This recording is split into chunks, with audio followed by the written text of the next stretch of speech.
Incredible win for Duke over Michigan, and now the Blue Devils in the AP poll, the #1 team in the country. This is the best. Let's keep it going, Duke. Hi, everybody. Dick Vitale. Hey, make sure you listen, man. The Locked On Blue Devils with J.J. Jackson. He's awesome, baby.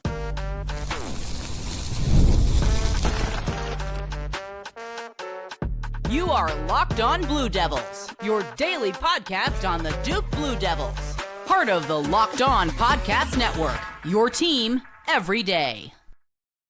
Hello, everybody. Welcome into another episode of the Locked On Blue Devils podcast. My name is J.J. Jackson. So great to have you here with us today.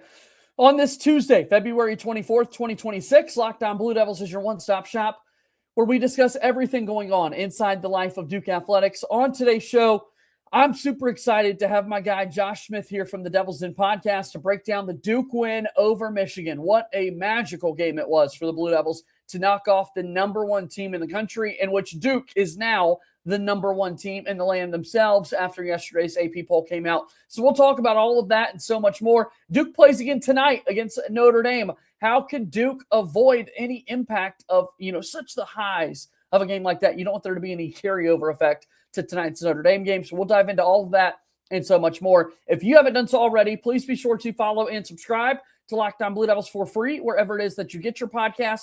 Go ahead, guys, and leave us a 5-star rating and written review. Take a moment, if you will, like this video, share it with your friends as you watch us here on YouTube, and most importantly, subscribe to our YouTube channel. Really looking forward to closing in on 5,000 YouTube subscribers with you guys. I want to celebrate all the major milestones that come our way when that takes place. So without further ado, major win over Duke and a major guest joining me on the show, my guy Josh Smith, hanging out with me. Smitty, what a win. What a big-time atmosphere and environment for Duke over Michigan.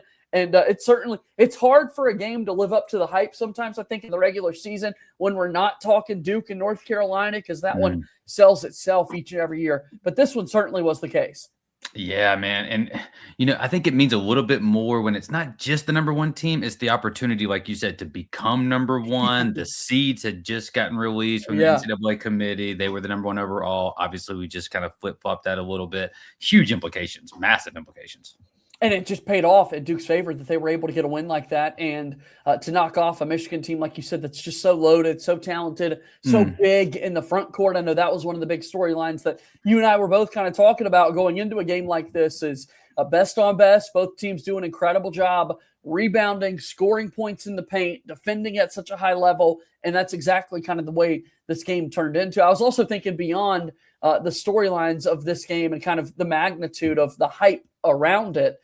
You think about some of those non-conference games that Duke plays, those are so early in the season, right? And now these last couple of years that they've built in later, it can add a little level of hype and drama and everything that goes into it. And it helped that Duke was able to get the job done.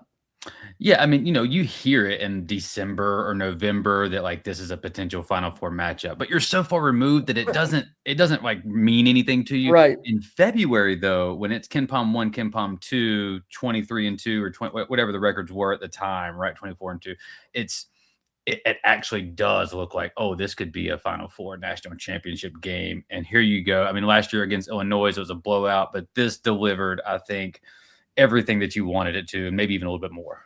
All right, so one of the bigger takeaways that you had, if you just kind of look at the big picture game, living up to the hype, the environment, all of those things, where do you want to go?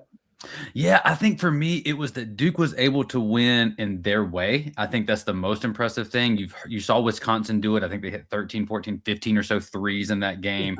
That was the message of like, this is what Duke has to, you're going to have to hit threes to beat Michigan. And John and Duke went in there. It's like, no, we're going to play our game. We're going to do it our way, inside out, smash mouth, defensive end. And you beat them that way. And that, to me, I mean, that's big time. That's their season low in points, their lowest possession game.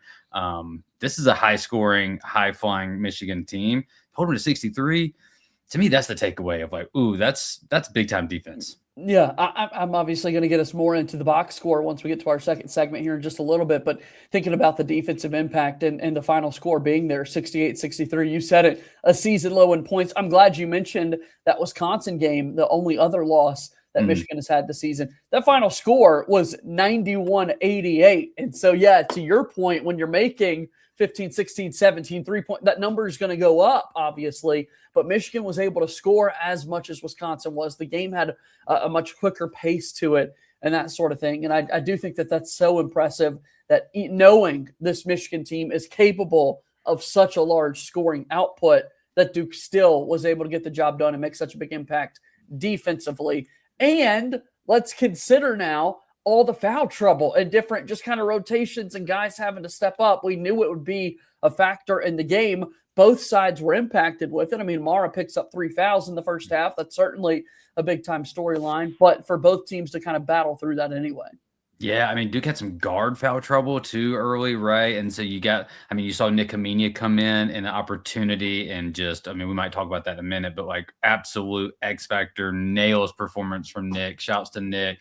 Obviously, Cam. I think Jon mentioned in his press conference that like there was some confusion. Cam maybe thought he had 2, he had 3, so he picked up his 4th. You definitely don't want to see that. But to not really lose much or to not give up the lead in those moments, I mean, that's big time. That's big time. Because we're still looking at it, and the numbers say Cam Boozer played 34 minutes. Yeah. So in reality, this is only 6 minutes that we're talking about. But I look on the other side, their player of the year candidate, Yaxel Lindeborg, plays 39. I mean, you really just can't think about at all. I can't even tell you the minute that he wasn't out there on the floor when you just think about the game as a whole. And so, for Duke to be in such a tight bind and making sure that Cam doesn't foul out, because I tell you what he was able to pull off there in the final 4 minutes of the game, Boozer specifically, that's the reason he's the best player in the sport. And that's a reason it was pivotal that he didn't foul out in a game like that. Yeah, I mean, he comes back in as Duke's kind of like, that was during that moment where Michigan had kind of went on a little bit of a run. They get it back to 1. And then Cam scores our next 7 points, man. And it's just, and it was methodical. And I thought this was his best game by far. I mean, if you want to dig into Cam's stuff, I mean, 7 assists, like he was facilitating, super efficient. Defensively, I thought he was great. His drives were strong. I mean, he gave you everything that he wanted. The clutch 3 at the end. I mean, what else could you want from the guy? Yeah, I think about the 3-point shot a lot with him because it's just so smooth when he takes them. And in this game, he just waited a little while to let one go. And you know that a big 3 from him is coming because it's happened all season long. We've been expecting one of those looks from him. But the 7 assists, like you said, so many of them were early in the game. He had several there in the first half. And it was just like he was in a rhythm. It wasn't overly aggressive. There have been games where you're getting, close to 20 shot attempts from Cam Boozer, and that just wasn't the case. And yet he still had such a tremendous game. Yeah, I mean, really, every guy that played for Duke, and we said this on our part, like all 8 guys that played, Rip Darren, but all the guys that played, you can't really pick anybody out that played poorly. I mean, everyone played to the level that they needed. The collectiveness was there. The cohesiveness was there. I mean, this was a Jon Scheyer masterclass for me, man. I think this just goes back to the preparation program. You saw it all over Twitter and social media from there, from Duke's men's basketball. They came into this, hungry and wanting it and recognizing for what it is, and shouts to them, man. They took care of business. Yeah, they did, and they earned a massive win. Duke's now the number 1 team in the country, target on their back always because of the name on the front of the chest, and now you've got the number 1 attached to it. Big game coming up against Notre Dame a little bit later tonight, even bigger game that Duke's got taking on Virginia towards the end of the week. We still, though, have more of the box score that I want to dive into from this major win for Duke basketball, and we'll do that on the other side of this break. Locked On Blue Devils here today is brought to you by our friends at Indeed. That's right, guys. Workplace chaos, deadlines stacking up, inbox overflowing, and the one position you have to fill is still sitting open. When the pressure's on and you need the right hire, this is a job for sponsored jobs. Indeed Sponsored Jobs helps you reach the people who actually fit what you're looking for. Skills, experience, location. So you're just not hoping the right candidate stumbles across your post. And here's a stat that says it all. In the minute I've been talking to you, companies like yours have made 27 hires on Indeed, according to Indeed data worldwide. So if you're hiring, spend less time searching and more time interviewing candidates who check all of your boxes with Indeed Sponsored Jobs. Spend less time searching, more time actually interviewing candidates who check those boxes. Less stress, less time, more results. When you need the right person to cut through the chaos, this is a job for Indeed sponsored jobs. Listeners of the show will get a $75 sponsored job credit to help get your job the premium status it deserves at Indeed.com/podcast. Just go to Indeed.com/podcast right now and support our show by saying you heard about Indeed on this very podcast on Locked On Blue Devils. Indeed.com/podcast. Terms and conditions apply. Do you need to hire? This is a job for Indeed sponsored jobs. Indeed is a proud sponsor of Locked On Blue Devils. All right, let's keep this thing moving. JJ Jackson hanging out with Josh Smith from the Devils Den podcast. We got to talk more about this Duke win that the Blue Devils had over Michigan. 68-63 the final score. We talked about Cam Boozer's brilliance with those 18 points, 10 rebounds, and 7 assists. Duke wins the overall rebounding battle, 41-28. They have a 10-point advantage, 34-24, and points in the paint there. And again, against a front court that's top 5 nationally in size, much like Duke being one of the tallest teams in all of America. How about just the dominance Duke was able to have rebounding the basketball? I think, like I said, man, it's got to be the most impressive. I mean, Michigan's front court is still elite. I mean, I don't think it takes anything away from them, but it certainly puts Duke and our fan seeing them base matched up, man. It's one thing to see the numbers on a piece of paper or on your screen. It's like, yeah, when you watch them, they are huge. Like, that is a really big Cam team. said 7'3" is 7'3", dude. Like, I mean, it's 7'3". A dude's big, right? Like, that's a lot of size. I mean, we had Kaman last year. He wasn't quite 7'3", but we saw what that did to other teams' offense, right? Especially at Alabama. Like, you go ask them about what it was like playing against Duke in the Elite Eight. That's there. I mean, he's there. And for us to just still be able to get into that and to get into the chest and to get right in the paint, man, it says a lot about Jon. It says a lot about this group. But I thought Jon was just A+ in this one, man. Yeah, what Scheyer's able to draw up is just spectacular. So many great looks for everybody. And like you said, coming out of that timeout, up by 1, Cam Boozer setting things up, and he's able to give it over to Ngongba, sets the backs, and Isaiah Evans goes up the top. Alley-oop play there right out of the break. Duke social media has already loved kind of putting the clip out there after the fact, which is the stuff you and I love to see, kind of that behind-the-scenes stuff. But yeah, there's just no one doing it like Jon Scheyer is, man. I mean, to me, it's you have Jon Scheyer, you have Golden down in Florida. They won a title. You got a tip of the cap. And you got Tommy Lloyd at Arizona. Dusty May is there too, but those young guys like Lloyd, Golden, and Scheyer are just really elevating the sport, and we're seeing it across the board that the level of play is just it's risen. It is risen. It's up there, man. It might be as harder as it's ever been to win a title the way these elite teams are just built and set up. Yeah, and then I know that we're looking at this through the Duke side of things, but I just can't help having these conversations and not point out the fact that it's not supposed to be this easy. Like, he is literally following Mike Krzyzewski, and we're such prisoners of the moment. But, dude, Coach K is the freaking best. Yeah. And here's this guy, Jon Scheyer, who's incredible, following. Like, it shouldn't be happening this way, man. I know. And it's Duke, do whatever you have to do to keep this guy here. Like, don't let him get lured away. I mean, I hope that he stays because, yeah, absolutely. Like, do not take this for granted. What is happening? This is not normal. This does not happen. I mean, you can even look down 8 miles down the road and look at the up and down that they've experienced. No knock at anybody, but it's hard to do it. Jon, again, is, he doesn't get the credit from the media. He's probably never going to win a Coach of the Year, unfortunately, but he should. He deserves it. He's been incredible for sure. And I think part of it is like those ATO plays, like we talked about after timeouts, and able to draw up a lob there for Isaiah.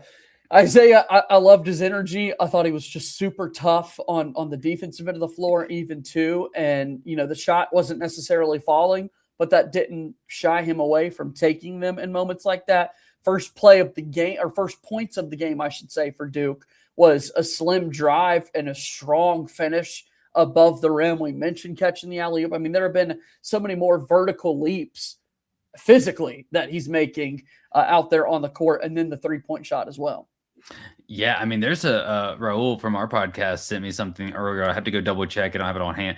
But Slim is slowly creeping into some elite, like, guard dunk territory at Duke that I wasn't aware of. Like, Yeah. I think he's already above sophomore Grayson Allen. I think he's creeping up on Cassius Stanley. So I'll have to go pull the numbers, but like it's getting there and he's sneakily doing it. Yeah. You mentioned the shot not being there, and I hate that for him because literally every other part of his game has elevated, and like that we're still waiting on the 3-point kind of shot to really kind of sink. If it does, though, he'll carry it to Indy. For sure. I mean, and look, it's like we're talking about a 3-point number that last season's over 40%, and Right. that's really hard to replicate. And the volume has been there. The number for his standards are certainly down there, and yet, I mean, it's not where you want it to be right now, but it's not like it's a terrible thing. And every time he shoots it, I still think collectively, Duke fans are like, yeah, it's going in. Yeah, I mean, you see here, we take 19 threes. He has 9 of them. Like that's what you want, but that puts a lot of pressure on him because the opposing team knows that, and so they're scouting that, and he's still having to, and he's moving so much. I mean, he's constantly kind of rotating around. So he's asked to do a lot, but he's been solid he's been great the last like month and a half, 2 months of the season. Looking at these numbers and thinking about some plays that come to mind in particular, what jumps out to you about Nick Khamenia, Josh? Oh man, it's got to be the boards. He comes in, and if you look, so Yaxel I think had 16 or 15 points there. But if you look at the Yaxel Nick matchup, I'm not gonna say Nick outplayed him, but Nick outplayed him. Like in those matchups when he was matched up on him, Nick was in there. He was a warrior. He was a dog. Got the big offensive rebound and the putback. I think it was like 33-31 or something to get us back. Cam dives on the floor and gets it up to Khamenia, has the recognition, like you mentioned, to see that Mara's there, has the floater, gets the bucket. I mean, this is a freshman, and this kid has shown up at MSU, Florida. So, I mean, every big physical game, Nick's there, man. I know it's been up and down, but in these big ones, he shows up. Yeah, which is good. And to bounce back like that, because people would tell you, the most recent big one in the Smith Center against Chapel Hill or against North Carolina, he's only playing 3 or 4 or 5 minutes total in that game and is a complete afterthought. And for a lot of guys, you would worry, okay, the next time they're put in a moment like this, are they ready to step back up to the plate? Clearly, Nick is. Yeah, he's got the dog in him, man. I mean, he was fighting for loose balls. He's fired up. He's talking to our guys. This group in general, him, Dame, Slim, we got some talkers. We got some talkers. And so when those guys are going, it's just fun. I think it's great combating what Cam Boozer is, because like that's not who he is as a player. Like we're seeing the big reactions on and one finishes and whatnot from Cam Boozer, but it never feels at somebody. It feels like if anything, it's at his teammates and himself really getting him going and that sort of thing. But you're right, there are the other guys that pick up the slack. Because I want to throw in the other big fella too. Like Patrick Ngongba doesn't take anything from anybody, and Big Pat is probably one of my favorites in terms of actually hyping up me. Like JJ Jackson hyped up by just some of the talk and the swagger that Pat Ngongba has when he's going about his business. I mean, Pat's embraced just being the bruiser for us, right? Like, I mean, to say Theo John is like a discredit to Pat because like the skill level, but like what Theo kind of brought back to Duke, like we hadn't had that in a while. That sort of like, hey, like wrong dude, like wrong guy. Like Pat's that for us. Like he will muck it up, he will mix it up. And then he'll come down and get buckets and drop dimes. Like he'll do both.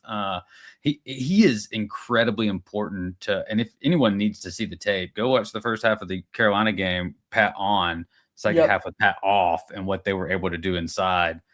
Big Pat is massive for us. Yeah, it tells the story for everything. And obviously, it's going to set up. This is getting ahead of ourselves, but it'll set up a very, very interesting kind of NBA draft decision that Ngongba's got in his future regarding coming back for another season or not. All right, before we go anywhere, I do want to recognize Caleb Foster, big-time games. You want to look at the lead guard, what he's got for you. And not that Caden Boozer was a poor performer in a game like this. I thought Caden played a really nice game, and 17 minutes is, in some ways, feels like more than he was out there on the court, But for Caleb to play as well as he did, to make the big three-pointers in the first half when Michigan's on like a 9-2 run and feels like maybe they're about to go on this big run.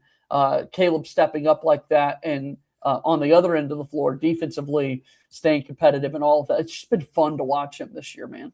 Yeah, I mean, those were some timely threes in the first half. I mean, Cam hits him on that wraparound. It's 1914 or something like that, I think. I mean, just big to do that later in the game, attacking hard, getting to the rim, and then obviously the wherewithal to know you got three bodies on you, get that ball out to Cam. He hits the three. That pretty much that's cushion at that point. I know Cadeau hits 1-2, but if you don't, then it's tied. So that gives you that just leeway, just massive. Yeah, and he rebounds so well. And I'll pat myself on the back here. I really feel like last year in that Final Four game against Houston, one of the things I walked away talking about was Caleb Foster rebounding in pivotal moments throughout that game and how aggressively he did that. I'm really glad that is carried over from that game into this entire season, because what he's able to do using his frame, and Duke put up a great photo on social media this week about a 6'9", 7'3" player for Michigan trying to get this rebound, and it's 6'5", Caleb Foster rising above the rest to go and grab the rebound. I think that was absolutely huge. So, all right, now it's Notre Dame, and it's a big game coming up this weekend against Virginia. That's kind of where our conversation will turn here when Locked On Blue Devils continues in a moment. Locked On Blue Devils here today is brought to you by our friends over at Mazda. This is Mazda's moving the game forward for those who show there's more to the score than what's on the screen. For our moments of the game today, let me recognize some of the and-one finishes that Cam Boozer had there in the second half against Michigan when Duke needed a spark. Give the ball to number 12. Let him go to work in the post, finish around contact, and so much more. That's our Mazda moving the game forward moment. These remind us of what it really takes to raise the bar. It's that extra work off the court, dialing in every detail, giving it that extra fire, that grit, and eye, and never quit. We put that same passion into every model. Highlights make the reel. What it took to get there, it makes it count. There's more to a Mazda because there's more to you. Mazda is a proud sponsor of Locked On Blue Devils. The show today is also brought to you by FanDuel. Have you ever wanted to experience the NBA Finals live and in person? Well, FanDuel is giving you the chance to turn that dream into reality with their NBA sweepstakes. Here's how it works. Use your profit boost on any NBA future, and you'll automatically be entered for a shot to win an NBA Finals trip for two. That's right. Flights, tickets, the whole experience. FanDuel's got you covered here. If you're already looking at the board and thinking about which team can make a deep run, this is the perfect time for you to lock it in. This NBA sweepstakes trip to the NBA final with our friends at FanDuel. Also looking at FanDuel game tonight. Again, Duke taking on Notre Dame. Duke is the road team at Notre Dame right now, a 17.5-point underdog against our Duke. Blue Devils will see if Duke is able to cover that margin and so much more. Get involved with FanDuel. Play your game. Visit FanDuel.com to get started. FanDuel is the official sports betting partner of the NBA and a proud sponsor of Locked On Blue Devils. All right, final segment here on the show. JJ Jackson here with Josh Smith from the Devil's Den podcast, talking about tonight's game. Duke and Notre Dame set to go head-to-head against one another. Blue Devils going for their 26th overall win on the season. And I mentioned it a moment ago, with our friends at FanDuel, Duke is favored by 17.5 points. Smitty, you look at a matchup like this, kind of what's coming to mind for you?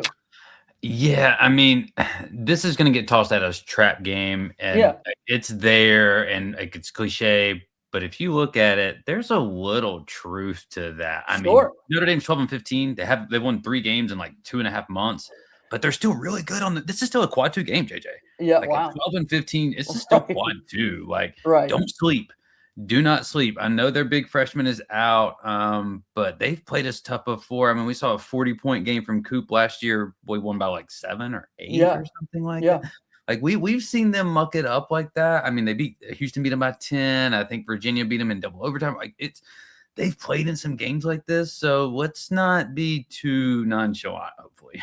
Yeah, you gotta go out and take care of business, and I think that's going to start right away. It's going to start with your best players, as it has for Duke. Because you're right, there have been some kind of letdown, hangover games from Duke this season where you're riding the highs of a win, and it's just realistic that it's not going to match the hype of playing in an NBA arena against one of the top teams in the country. You're using the NCAA tournament basketball. It's just all the hype that went into a game like that. And then now it's like, okay, here's Notre Dame, a sub 500 record and that sort of thing. To that same point, Duke comes in just a week ago off of a major win against Clemson, jockeying for the ACC standings, a very quick turnaround, taking on Syracuse. The line and the margin was very similar to what we're seeing here, and Duke absolutely took care of business and said, no, we're not going to have that be the case. So what I guess we're telling people here, Josh, is that there have been examples from both sides of the equation